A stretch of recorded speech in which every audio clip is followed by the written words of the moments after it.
Hello friends, आप सबका अपने YouTube channel JBS study point में स्वागत है। आज के वीडियो में हम केमिस्ट्री के लेक्चर को लेकर आए हैं। बहुत से लोग कमेंट कर रहे थे कि सर आप केमिस्ट्री का वीडियो अपलोड कीजिए, तो उनके कमेंट को हम ध्यान में रखते हुए आज मैं केमिस्ट्री का लेक्चर लेकर आया हूँ। जैसा कि हमारे स्क्रीन पर दिख रहा है कि हमारा पहला चैप्टर है रासायनिक अभिक्रिया एवं समीकरण, केमिकल रिएक्शन एंड इक्वेशन। चलिए फिर हम अपने लेक्चर को शुरू करते हैं कि देखते हैं कि केमिस्ट्री में हमको क्या पढ़ना है। चलिए फिर लेक्चर को हम स्टार्ट करते हैं। जैसे हमारा है पहला टॉपिक भौतिक परिवर्तन। अब देखिए यहाँ पर क्या होता है परिवर्तन। अब देखिए आप सुबह उठ कर देखिए तो हमको क्या होगा, हमारे वातावरण में हमको कुछ न कुछ परिवर्तित होते रहता है। जैसे कि सुबह उठकर देखें तो मौसम हमारा साफ था, लेकिन कुछ समय बाद देखें तो क्या वो बारिश होने लगा। तो ये सब क्या हो रही है, परिवर्तन हो रहा है। तो इसी को हम क्या कहते हैं, परिवर्तन। अब लेकिन परिवर्तन रसायन विज्ञान में हमको पढ़ना है, तो परिवर्तन रसायन विज्ञान की भाषा में हम पढ़ेंगे, न कि अपने एनवायरनमेंट के अनुसार। तो क्या हो गया, हमारा पहला टॉपिक है भौतिक परिवर्तन या फिर फिजिकल चेंजिंग। तो हो गया क्या, हमारा डिफिनेशन है वह परिवर्तन जिसमें केवल वस्तु की भौतिक अवस्था परिवर्तित होता है, उसके संगठन में परिवर्तन नहीं होता है, उसे भौतिक परिवर्तन कहते हैं। जैसे कि अब देखिए, अब हम भौतिक परिवर्तन क्या होता है। यदि किसी पदार्थ के फिजिकल क्वांटिटी में सिर्फ चेंजिंग हो, फिजिकल क्वांटिटी अर्थात उसके शेप में चेंजिंग हो, अन्यथा उसके स्टेज में चेंजिंग हो, तो उसे हम क्या कहते हैं, भौतिक परिवर्तन। जैसे कि हम आगे लिखकर बताए हैं, जैसे हमारा क्या है, इस परिवर्तन में पदार्थ के केवल भौतिक गुण जैसे रंग, अवस्था आदि में परिवर्तित होता है, और यह विपरीत क्रिया करके पदार्थ को पुनः प्राप्त किया जा सकता है। इन सभी घटनाओं को मैंने इस फिगर के माध्यम से बताने का प्रयास किया है। जैसे बर्फ़ क्या है, यदि हम बर्फ़ को गलाएं तो क्या बनता है, पानी बनता है। और पानी का सूत्र भी क्या होता है, H2O ही होता है, जो हमारा बर्फ़ का होता है। अब यहाँ पर देखिए क्या हो गया, बर्फ़ के फिजिकल क्वांटिटी में चेंजिंग हो गई। मतलब कि बर्फ़ क्या था, अभी ठोस था, अब यहाँ बन गया है पानी। उसका क्या हुआ, अवस्था चेंज हो गया, मतलब यह ठोस से बन गया द्रव। अब जब इस पानी को हम उबाल दिए तो हमारा क्या बन गया, वाष्प बन गया। वाष्प क्या है, एक प्रकार का जल ही है। अब देखिए अब क्या हुआ, हम बर्फ को पानी बनाए, मतलब द्रव बनाए, और द्रव से फिर क्या बना दिए, गैस बना दिए। तो हम क्या देख रहे हैं, यहाँ पे पदार्थ का सिर्फ अवस्था चेंज हो रहा है, न कि उसकी संगठन चेंज हो, मतलब उसका जो रासायनिक सूत्र H2O होता है वह चेंजिंग नहीं हो रहा है। क्या चेंज हो रहा है, उसका सिर्फ चेंज हो, शेप चेंज हो रहा है। अब देखिए वाष्प को संघनन प्रक्रिया द्वारा हम क्या बना दिए, पानी में परिवर्तित करती है। जैसा कि हम जानते हैं कि संघनन प्रक्रिया द्वारा ही हमारा क्या होता है, बादल बनता है। तो अब क्या हो गया, अब इस पानी को हिमांक, अब हिमांक वह प्रक्रिया है जिसके द्वारा हम क्या कहते हैं, पानी को ठंडा कर बर्फ़ बना सकते हैं। अब यहाँ पर देखिए हम क्या कि बर्फ़ के स्टेट को हम चेंज कर दिए, उसकी अवस्था को चेंज कर दिए, लेकिन विपरीत क्रिया कर हम पुनः उसी पदार्थ को प्राप्त के लिए उसके क्या हुआ, हमारे उसके संगठन में कोई चेंजिंग नहीं आई। यदि किसी ठोस को हम क्या कर दें, सीधे वाष्प में परिवर्तित कर दें या फिर गैस में परिवर्तित कर दें, तो उस प्रक्रिया को हम क्या कहते हैं, ऊर्ध्वपातन कहते हैं। जैसा कि ये सब डिस्कस आप क्लास 9th में कर चुके हैं, लेकिन यहाँ पर हमको क्या था, आपको भौतिक परिवर्तन समझाना था, भौतिक परिवर्तन समझाना था, इसलिए मैंने इस सभी टॉपिक को इसमें आज लिया हूँ। चलिए फिर आई होप आपको समझ में आ गया होगा। तो चलिए फिर हम क्या करते हैं, अब देखते हैं कि रासायनिक परिवर्तन क्या होता है। लिखा है रासायनिक परिवर्तन वह परिवर्तन जिसमें पदार्थ के भौतिक गुणों के साथ साथ उसके रासायनिक संगठन में परिवर्तन हो जाता है, तो ऐसे परिवर्तन को हम क्या कहते हैं, रासायनिक परिवर्तन कहते हैं। जैसे हम कुछ लिख दिए हैं, अब देखते हैं क्या लिखे हैं हम। अब हो क्या, यह एक स्थायी परिवर्तन होता है। मतलब क्या हुआ कि यह एक बार परिवर्तन हो चुकी तो उससे क्या होता, पुनः उसी पदार्थ को वापस प्राप्त नहीं कर सकते थे, जैसे कि हम भौतिक परिवर्तन में प्राप्त कर लिए थे। देखिए क्या, इसमें नए पदार्थ का निर्माण होता है जिसका भौतिक व रासायनिक गुण मूल पदार्थ से अलग होता है। जैसे एग्जाम्पल, दूध का दही बनना। अब यहाँ पर क्या हो गया, दूध से हम दही बना लिए, लेकिन अब चाहें उस दही से दूध बनाना चाहें तो हम दूध कभी नहीं बना सकते। क्यों, क्योंकि ये एक बार रिएक्शन होगा, और क्या होगा, ये सब कौन सा रिएक्शन है, मतलब क्या होगा, कौन सी परिवर्तन है, तो ये क्या है, हमारा रासायनिक परिवर्तन। मतलब वह परिवर्तन जिसमें मूल पदार्थ को नहीं प्राप्त किया जा सकता, उसे हम कहते हैं क्या, रासायनिक परिवर्तन। जैसे लोहे में जंग लगना, यदि एक बार लोहे में जंग लग गया तो हम पुनः उस लोहे को प्राप्त नहीं कर सकते जो हमारा मूल पदार्थ था।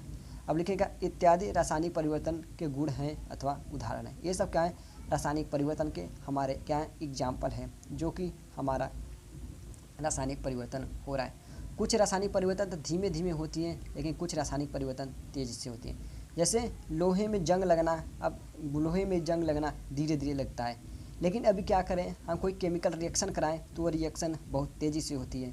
आई होप आपको यह समझ में आ गया होगा कि हमारा क्या रासायनिक परिवर्तन क्या होता है और भौतिक परिवर्तन क्या होता है। चलिए फिर अब देखते हैं अगला टॉपिक। अब हमारा क्या है, अगला टॉपिक है रासायनिक अभिक्रिया, केमिकल रिएक्शन। अब देखते हैं केमिकल रिएक्शन क्या होता है। जब एक या एक से अधिक पदार्थ अभिक्रिया करके नए पदार्थ बनाते हैं तो उसे क्या कहते हैं, हम रासायनिक अभिक्रिया कहते हैं। जैसे अब देखिए, अब यहाँ पर एक पदार्थ हमारा क्या है, नौसादर है, और एक क्या है, चूना है। अब हम क्या कर दिए, इसका जब रिएक्शन कराएं तो हमारा नया पदार्थ बना क्या, CaCl2 + H2O + अमोनिया गैस बना। तो देखिए, जो अभिक्रिया में भाग ले रहे हैं उसे हम कहते हैं क्या, अभिकारक, और जो हमको कार्यफल प्राप्त होता है, मतलब जो हमको प्राप्त होता है उसे क्या कहते हैं, उत्पाद। ध्यान से सुनिएगा, जो अभिक्रिया में भाग लेते हैं उसे कहते हैं हम अभिकारक, और जो हमें प्राप्त होता है उसे कहते हैं हम क्या, उत्पाद। जैसा कि हमने अभिकारक और उत्पाद के बारे में नीचे लिखकर बताया। क्या है, अभिकारक को इंग्लिश में कहते हैं रिएक्टेंट। रासायनिक अभिक्रिया में भाग लेने वाले पदार्थ को अभिकारक कहते हैं। जैसे यहाँ पर देखिए ऊपर वाले एग्जाम्पल में हमारा क्या, NH4Cl + CO, ये क्या कर रहे हैं, अभिक्रिया में भाग ले रहे हैं। अभिक्रिया में भाग ले रहे हैं तो बता देगा 2NO जो है ये हमारा क्या है, अभिकारक है। और आगे लिखे, अभिक्रिया के बाद बनने वाला नया पदार्थ क्या कहलाता है, हमारा उत्पाद कहलाता है। अब देखिए यहाँ पर यह नौसादर चूना भाग लिया और नया उत्पाद बना, CaCl2 + H2 + अमोनिया गैस बना है। ये सब क्या है, ये नया पदार्थ हमको मिला है, इससे हम क्या कहते हैं, उत्पाद कहते हैं, जैसा कि हमने लिख कर बता दिया है। देखिए जैसे यहाँ पर भी हमने लिख दिया CaCl2 H2O व अमोनिया क्या है, हमारा उत्पाद है। अब हमारा अगला हेडिंग है क्या, रासायनिक अभिक्रिया की पहचान। हम कैसे पता करेंगे कि यह अभिक्रिया रासायनिक है, हो गया मतलब केमिकल चेंजिंग है, जैसा कि दिखाया गया आइडेंटिफिकेशन ऑफ केमिकल रिएक्शन। यदि आपको कहीं भी कोई दिक्कत हो तो हमें कमेंट बॉक्स में कमेंट कर बता दीजिएगा। जैसे कि आपने मेरे वीडियो में कमेंट कर बताया था कि सर आप केमिस्ट्री का वीडियो अपलोड कीजिए, तो मैंने आपके लिए केमिस्ट्री का वीडियो अपलोड कर रहा हूँ। तो चलिए, ऐसे कोई दिक्कत होगी तो हमें कमेंट कर आप ज़रूर बताइए।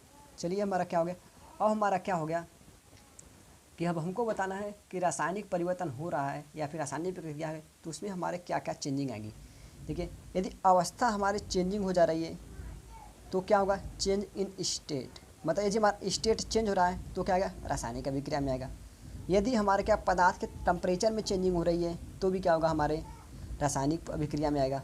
और रंग में परिवर्तन हो रहा है तभी हमारा क्या, रासायनिक अभिक्रिया। यदि हम रासायनिक अभिक्रिया कराने के बाद गैस निकल रही हैं तो समझिए क्या हो, ये सभी क्रियाएं रासायनिक अभिक्रिया के अंतर्गत आती हैं। तो यहाँ पर लिख दें, वे सभी परिवर्तन जिस परिवर्तन किसी अभिक्रिया में होती है उसे क्या कहते हैं, रासायनिक। मतलब यदि किसी अभिक्रिया में यह सब परिवर्तन हो रहा है तो आप जान जाएंगे कि वो कौन सा परिवर्तन है, रासायनिक अब क्या है, अभिक्रिया हो रही है या फिर रासायनिक परिवर्तन है। आई होप आपको समझ में आया होगा। फिर चलिए फिर हम आगे देखते हैं कि हमें क्या पढ़ना है।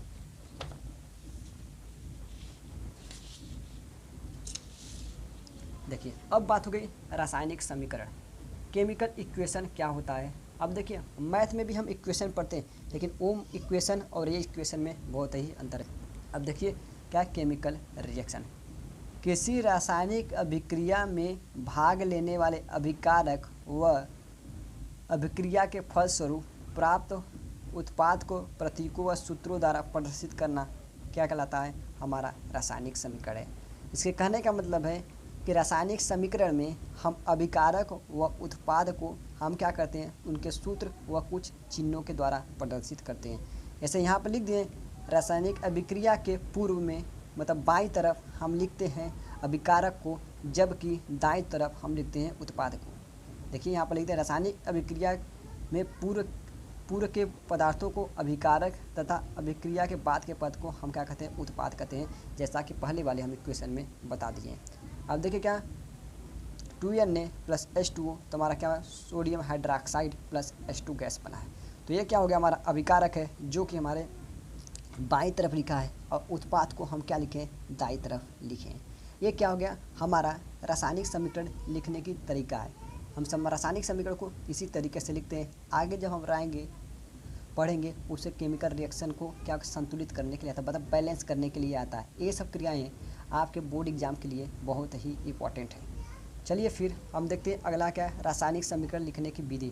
हम रासायनिक समीकरण को कैसे लिख सकते हैं, इसकी क्या विधि है, अब इस विधि के द्वारा हम क्या करेंगे देखेंगे। अब लिखें अभिक्रिया के अभिकारकों तथा उत्पाद के नाम और रासायनिक सूत्र प्राप्त नहीं। मतलब अभिक्रिया में जो हमारे अभिकारक और उत्पाद है उनका रासायनिक सूत्र पता होना चाहिए। यदि और लिखें क्या रासायनिक अभिक्रिया में भाग लेने वाले अभिकारकों को बाईं ओर लिखा जाता है, जैसा कि हमने आगे ऊपर डिस्कस कर दिया है, तथा विभिन्न अभिकारकों के बीच धन का चिन्ह लगाया जाता है। मतलब क्या हो गया यदि रासायनिक अभिक्रिया में एक से अधिक अभिकारक भाग ले रहे हैं तो उसे क्या होता है प्लस चिन्ह के द्वारा दिखा। अब देखिए जैसे यहाँ पर क्या अभिकारक क्या सोडियम और जल है, तो यहाँ क्या होगा एक से अधिक अभिकारक है तो इनके बीच क्या प्लस का चिन्ह लगा दिए। ठीक उसी प्रकार यदि हमारा क्या हो रहा है रासायनिक अभिक्रिया में एक से अधिक उत्पाद बन रहे हैं तो उनमें भी क्या करते हैं हम धन का चिन्ह लगाते हैं। जैसे कि इस रिएक्शन में आप देखते हैं यहाँ पर उत्पाद sodium hydroxide plus hydrogen gas बना है, तो हमने क्या किया उत्पादों के बीच भी धन का चिन्ह लगाते हैं। और अगला हो गया, अब अगला टॉपिक क्या है हमारा इसी में पॉइंट, फिर अभिकारकों तथा उत्पाद के बीच तीर का निशान लगाया जाता है या फिर चिन्ह लगाया जाता है। जैसा कि इसमें आप देख सकते हैं Mg प्लस O2 MgO। अब यहाँ पर क्या है ये हमारा है अभिकारक और ये क्या है हमारा उत्पाद। अब यहाँ पर बैलेंस न कीजिए, हम पहले लिख दिए हैं कि समीकरण बैलेंस नहीं है मतलब संतुलित नहीं है, लेकिन यहाँ पर हम क्या आपको समझाने के लिए बस इस इक्वेशन को हम लिख दिए। आई होप आपको समझ में आ गया होगा कि रासायनिक अभिक्रिया या फिर रासायनिक समीकरणों को कैसे लिखते हैं। पहले अभिकारक और उत्पाद का हमको सूत्र या नाम पता होना चाहिए, फिर रासायनिक अभिक्रिया में भाग लेने वाले अभिकारकों को बाईं तरफ लिखते हैं। यदि एक से अधिक अभिकारक हैं तो उसमें प्लस का चिन्ह लगाते हैं, तथा जो हमें उत्पाद प्राप्त होता है उस उत्पाद को हम दाईं तरफ लिखते हैं। यदि एक से अधिक उत्पाद प्राप्त हुआ है तो हम प्लस का चिन्ह लगाते हैं या फिर धन का चिन्ह लगाते हैं। उसके बाद हम फिर अभिकारक व उत्पाद को तीर के चिन्ह द्वारा प्रदर्शित करते हैं। इतना क्या हो गया रासायनिक समीकरण लिखने की विधि है। और आगे हमारा है रासायनिक समीकरणों को संतुलित करना। अब देखिए मोस्ट इम्पॉर्टेंट है आपके बोर्ड एग्जाम के लिए। यह हमारा बोर्ड एग्जाम में आता है कि आप समीकरण को या फिर रासायनिक समीकरण को संतुलित कीजिए, तो आप थोड़ा इसे ध्यान से पढ़िएगा क्योंकि बोर्ड एग्जाम के लिए बहुत ही इंपॉर्टेंट है कि बोर्ड कैसे हम रासायनिक समीकरण को संतुलित करते हैं। जैसा कि हम इसका स्टेप यहाँ पर लिख दिए हैं क्या रासायनिक समीकरण को संतुलित करने की क्या विधियाँ हैं। पहले क्या रासायनिक समीकरण के बाईं तथा दाईं ओर प्रत्येक तत्व की परमाणु संख्या को बराबर लिखा जाता है। मतलब क्या होगा पहले हम केमिकल रिएक्शन में प्रयास करेंगे कि जितना परमाणु है लेफ्ट साइड उतना ही परमाणु राइट साइड होना चाहिए। अब अगला क्या सर्वप्रथम अधिक परमाणु वाले यौगिक को पहले संतुलित किया जाता है, चाहे वह अभिकारक हो या उत्पाद दोनों में क्यों ना हो। मतलब सबसे पहले हम उसी को संतुलित करेंगे जिसकी परमाणुओं की संख्या ज़्यादा होगी। अभी आप इसे पढ़ लीजिए, आगे हम संतुलित करेंगे तो आपको बताएंगे कि कैसे। अब उसके बाद हुआ असंतुलित समीकरण में उपस्थित तत्वों के परमाणुओं की संख्या की सूची बनाते हैं। अब क्या हो गया अब पता करेंगे कि हमारे जो असंतुलित समीकरण दिया गया है उसमें कौन से परमाणु की संख्या कितनी है, एक सूची के द्वारा लिखते हैं। फिर लिखें परमाणु की संख्या लिखने के बाद एक परमाणु को संतुलित किया जाता है। अब क्या हो गया यदि हम परमाणु की संख्या लिख दिए तो एक के बाद एक को संतुलित करेंगे, न कि सबको एक साथ ही संतुलित कर देंगे। आई होप समझ में आ रहा होगा कि कैसे हम संतुलित करेंगे। चलिए जैसा कि हम एक क्वेश्चन लेकर आए हैं, जैसे हमारा क्या है Fe प्लस H2, अब क्या हो गया Fe3O4 प्लस H2 को संतुलित करिए। अब यहाँ पर देखिए कि ये क्या है हमारा रिएक्शन संतुलित नहीं है। जैसे देखिए यहाँ पर क्या है आयरन एक है, यहाँ पर आयरन 3 है, यहाँ पे ऑक्सीजन 1 है, हमारा क्या होगा उत्पाद में हमारा क्या है 4 ऑक्सीजन है। अब यहाँ पर देखिए यहाँ पर 2 हाइड्रोजन है, यहाँ पर 2 हाइड्रोजन, ये तो बैलेंस है, लेकिन हमारा आयरन और ऑक्सीजन बैलेंस नहीं है, मतलब क्या संतुलित नहीं है। तो हमने क्या पढ़ा, सबसे पहले हमने लिखा क्या अब देखिए ध्यान सुनिएगा, अब हम करें क्या, असंतुलित समीकरण में उपस्थित तत्वों के परमाणु की सूची बनाते हैं। तो देखिए क्या हो गया, अब हम यहाँ पर सूची बना दिया। क्या हुआ, सूची बनाए। देखिए सूची में क्या था हमारा, पहले आयरन है, फिर हाइड्रोजन है, क्या हुआ हाइड्रोजन, फिर ऑक्सीजन है। तो देखिए लिखिए आयरन, हाइड्रोजन और ऑक्सीजन। अभिकारक में परमाणु संख्या, मतलब अब अभिकारक में देखेंगे कि आयरन कितना है और हाइड्रोजन कितना है और ऑक्सीजन कितना है। ऐसे ही उत्पाद में देखेंगे। देखिए रिएक्शन में देखा जा रहा है कि हमारा आयरन 1 है उत्पाद में, लेकिन क्या हो गया, आयरन अभिकारक में 1 है लेकिन उत्पाद में 3 है। हाइड्रोजन अभिकारक में 2 है लेकिन उत्पाद में 2 भी है, 2 है। और क्या हो गया, ऑक्सीजन अभिकारक में 1 है तो इसमें क्या है, ऑक्सीजन 4 है। अब देखिए क्या हुआ, हमारा आपको देख कर लग रहा है कि क्या है, हमारा इक्वेशन संतुलित नहीं है। तो हमने पहले क्या बताया था, अब यहाँ पे देखिएगा, यहाँ पर हम लिखिएगा सर्वप्रथम अधिक परमाणु वाले यौगिक को संतुलित करेंगे। तो अब देखिए अधिक परमाणु वाले क्या हो गया, तो यहाँ पर देखिए सबसे ज़्यादा ऑक्सीजन की मात्रा है यहाँ पर, जो कि बैलेंस नहीं है। तो हम क्या करेंगे, सबसे पहले हम क्या करेंगे, ऑक्सीजन को बैलेंस करेंगे। अब यहाँ पर देखिए ऑक्सीजन हमारा क्या है, उत्पाद में 4 है लेकिन अभिकारक में 1 है। अब देखिए यहाँ पर हम आपको बता रहे हैं इससे, अब देखिएगा अब क्या हो गया,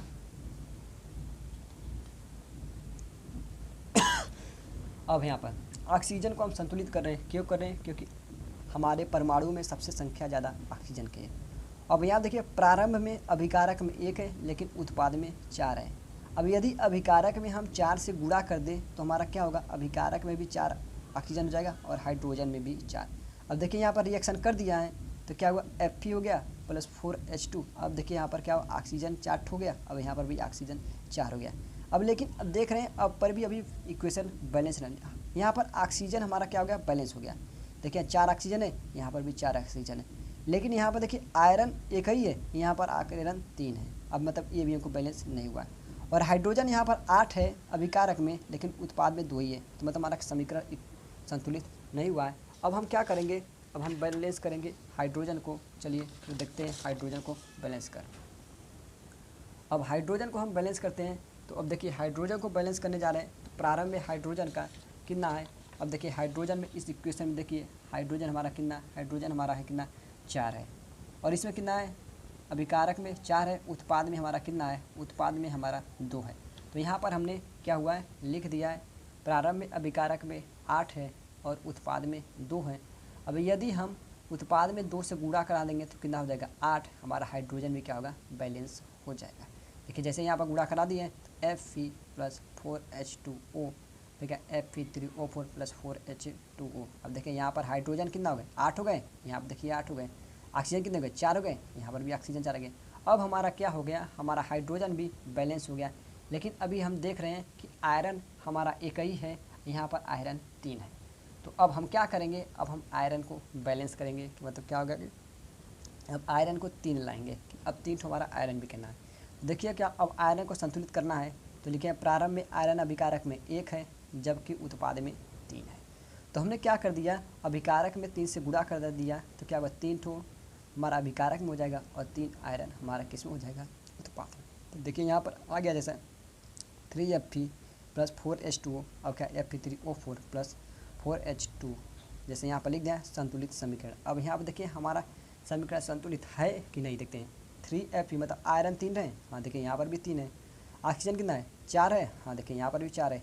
हाइड्रोजन कितना है, 4 दूनी 8, हाँ देखिए 8 है। मतलब क्या हो गया, हमारा दायां पक्ष बाएं पक्ष के बराबर है, अतः ये क्या इक्वेशन संतुलित हमारा हो चुका है। ऐसे ही आपको और क्वेश्चन आएगा, ये बोर्ड एग्जाम के लिए बहुत ही ज़रूरी है। यदि आपको यह वीडियो अच्छा लगे तो लाइक करें, कमेंट करें और शेयर करना ना भूलें, और हमारे चैनल को सब्सक्राइब करें जिससे कि मैं आपके लिए ऐसे ही और वीडियो ला सकूं। यदि आपको किसी क्वेश्चन में दिक्कत होगा या फिर समीकरण संतुलन नहीं समझ में आया होगा संतुलित करना, तो आप हमें कमेंट कर दीजिएगा और मैं आपके लिए ऐसे और इस समीकरण को संतुलित करने के लिए वीडियो लेकर आऊँगा। आज के वीडियो में बस इतना ही, धन्यवाद।